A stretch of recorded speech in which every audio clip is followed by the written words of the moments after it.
You talk about sweet dreams and what they're made of with this Cowboys team. It's the ability to, it's simple. You can talk about all the positions. Be able to run the football, be able to stop the run next year, and I am willing to reevaluate what I think the potential of this season is. I don't think the NFC is insurmountable if you can stop the run and run the ball. But even for the Cowboys? Yeah, even for the Cowboys. Wow. Believe it or not, they would have to stay healthy. I do believe in Dak, though, and obviously there's a lot of ifs there, right? With running the ball, you need to find a runner. You need your rookie center and your rookie left tackle to at least be good in that portion of their jobs. I think Dak could mitigate a lot of the pass blocking issues that you could suffer from an inexperienced offensive line. But, so if I could boil it down, it'd be those two things. So I'm trying to find reasons to believe, and the Cooper Beebe stuff, I think, is a big part of that. I need to see a runner, but, with the defensive side, you have some linebacker candidates in here, bringing Kendricks in. The defensive end that they drafted, should be better on the edge, setting that edge. But, a lot of it is how much better can Mazi Smith be? Can he be the player that you hoped he would be when you drafted him? So Mike Zimmer talking about Mazi Smith yesterday, and we mentioned a couple of the things, but, deeper in that quote, I think is a reason to be optimistic. Said we're going to play blocks a little bit more, try not to get reached so linebackers know where they're supposed to fit, so forth and so on. But here it is. He says, that's the biggest thing. Yeah, it's what he did in college. I can't imagine drafting a guy who played a very specific style, showed no ability to rush the passer, and then at some point got confused or got coached into thinking, I need to lose a bunch of weight and become a quick twitch rusher, after never really showing that at any point in my career. Was it mismanagement by Dan Quinn? Maybe. Was it horrible advice? Maybe. It's either that or negligence. How could you stand and watch this dude lose 50 pounds and try to be twitchy when you knew, from college? So is it a miscommunication between the scouts and the coaches on draft night? I do not know. But I'm excited that at least Mike Zimmer knows we got to get this guy's weight back on, and we got to get him playing a style that he succeeded at in college. I think that gives you a chance to stop the run this year. Yeah, I think he's going to be in a better position to succeed with the new scheme. They've already, like Brian was talking about, he was out there and they're working on their stances.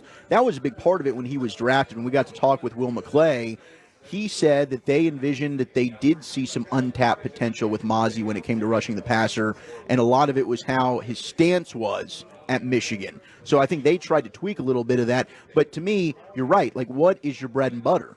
It's your strength, right? And it's your run-stopping ability. The second you lose that, I don't really – what are we doing here?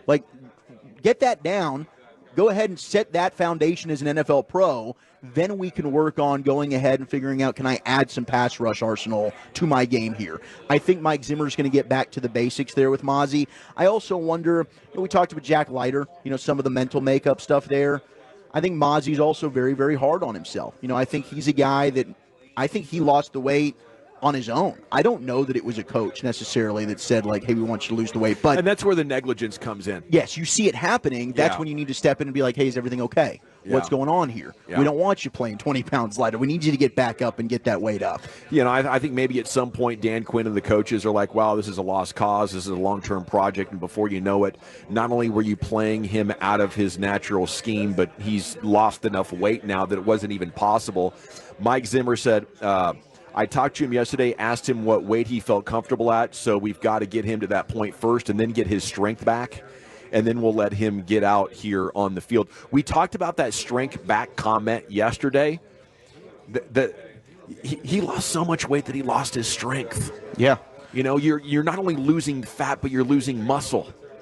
So, again, this is the hope that just putting him back in his natural scheme, now we can start talking again about, hey, one of the strongest guys on the team, one of the strongest one-technique defensive tackles in all of the NFL, and I actually am optimistic now that this is going to be, a winning player, or at least a short yardage defensive lineman. Hey, it's first down. This team's kicking our ass in the run all day long.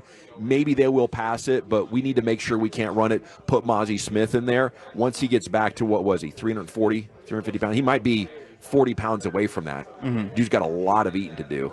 this summer still. Yeah, which is generally exciting, right? I mean, if you knew, would you rather have to gain 30 pounds or lose it? I think we'd all rather do the gaining I'd rather of that. do the gain. Yeah. So he was 337. Okay, so he's still 32 pounds away. Zimmer said he was 305 this week. Yeah. I mean, that is just weird to me. It is. Yeah. It is. And maybe that's why you say you want to check in with him and make sure everything's all right. Because when you lose that kind of weight, maybe the disappointment of the early season got to him and he kind of lost his appetite or something. Yes, like that's my reckless speculation on it. I don't know that he was consciously trying to lose weight. I don't know that anybody came there and told him, because that just feels like malpractice. It just seems like maybe one of those deals. Everybody's a little bit different, but like if I'm like stressed and down kind of deal, I lose my appetite, And so like I can relate to, if you're in a funk for 3 months, all of a sudden you wake up and you're just a shell of yourself because, dude, I'm not hungry. I don't know what to tell you. I got way too much on my mind, and I'm dealing with all sorts of crap. You're a first-round pick. You're not panning out. The fans are ripping on you on social media. You know that you're not living up to your own personal standard. Nothing that you're doing seems to be fixing it. I think you just beat yourself down over time. Yeah. Okay. Maybe we'll get Brian's thoughts on that at another time. I do like the idea of the run fits, though, being a little bit clearer, between linebacker and defensive tackle. I don't know if there was some ambiguity in the previous scheme or what, or if it was just linebackers that are not used to playing linebacker, and so they just don't have the understanding of where to be, when to be there.